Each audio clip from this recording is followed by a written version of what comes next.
teníamos esta, sería, con exceso de aire. Entonces, para esta ecuación, en el caso del propano, reemplazamos y tenemos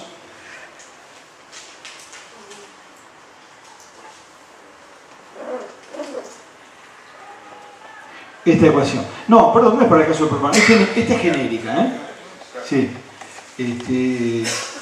Entonces tenemos esta ecuación. ¿Y ahora qué dijimos? Bueno, como lo vamos a trabajar en base seca para el analizador, el vapor de agua no lo ve el analizador. Entonces, esto es igual a 0. Y nos queda en definitiva esta ecuación. Esto es la composición química de los gases de la combustión en base seca. Entonces, ¿qué cantidad de moles tenemos en estos gases de la combustión? Va a ser la sumatoria de cada uno de estos moles. La sumatoria de los moles de hidrógeno, de dióxido de carbono, la sumatoria de los moles de nitrógeno y la sumatoria de moles de oxígeno.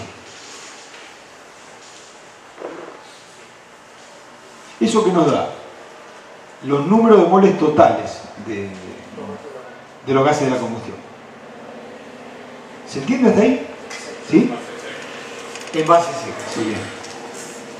Entonces, si nosotros queremos calcular la fracción volumétrica o la fracción molar del dióxido de carbono, o sea, cómo participa el dióxido de carbono dentro de toda esta mezcla de gases, vamos a hacer el cociente entre la cantidad de moles de dióxido de carbono y la cantidad de moles totales. Y eso es lo que lo vamos a llamar la fracción molar o la fracción volumétrica correspondiente al dióxido de carbono.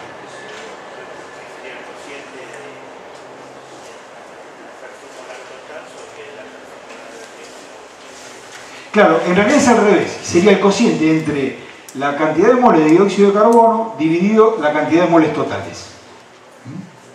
O sea que sería N dividido N más m sobre 4 sobre phi por 3,762 más 1 sobre phi menos 1 por n más m sobre 4.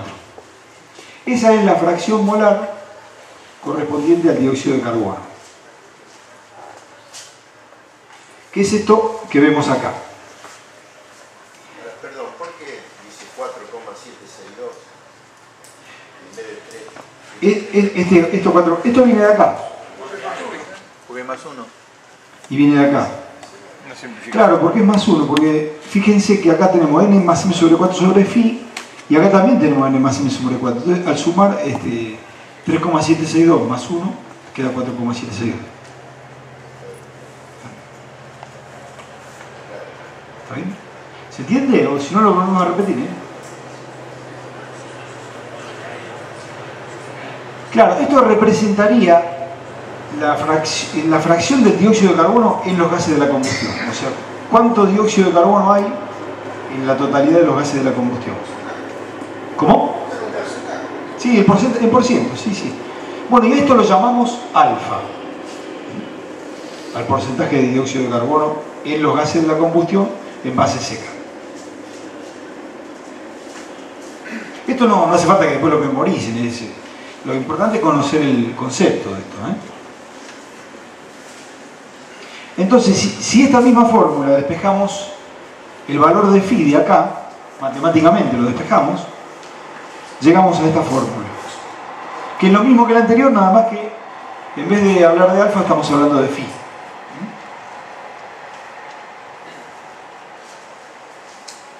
Phi, recuerda que era la riqueza de la mezcla.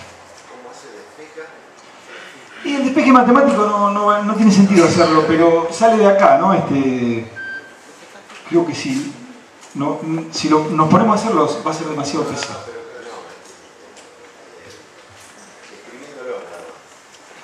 Y bueno, acá, por ejemplo, el denominador pasa multiplicando, alfa pasa dividiendo, m sobre 4 va a pasar sumando de este lado, y bueno, después 4,762 va a pasar dividiendo también. Después hay que invertir porque la riqueza va a estar en el denominador, y de ahí sale.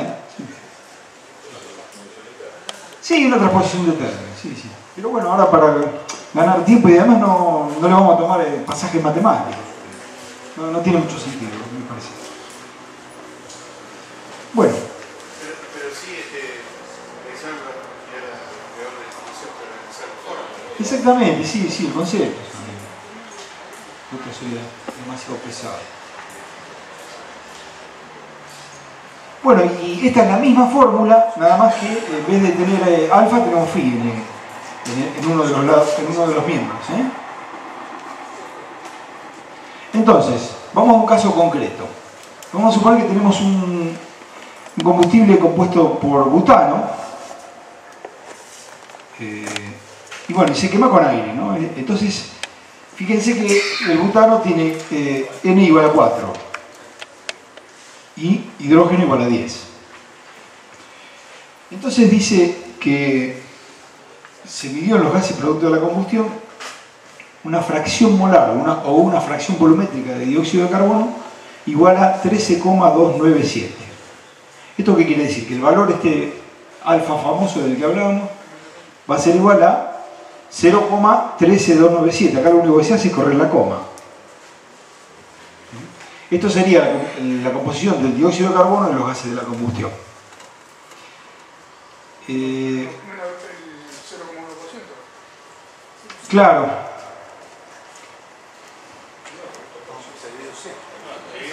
No, en por ciento está acá, sería 13, claro.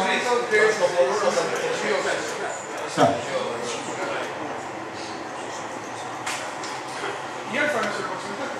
No es en porcentaje. Recuerden que, vamos de nuevo, era el número de moles de carbono dividido el número de moles de carbono más el número de moles de hidrógeno dividido 4, dividido la riqueza, por 4762, menos el número de moles de hidrógeno dividido 4.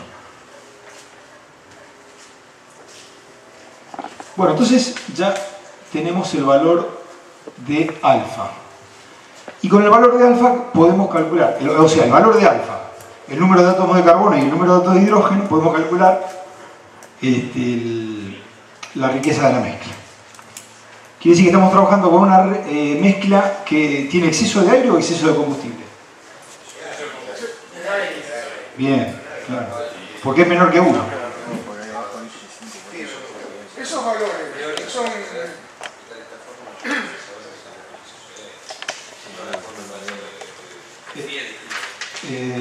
Sí, en este caso no sabemos el exceso de aire.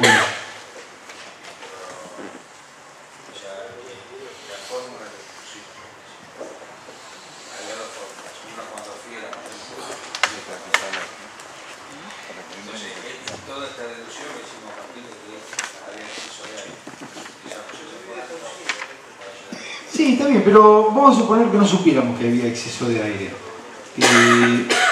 Pero sí conocemos el combustible, sabemos que es butano.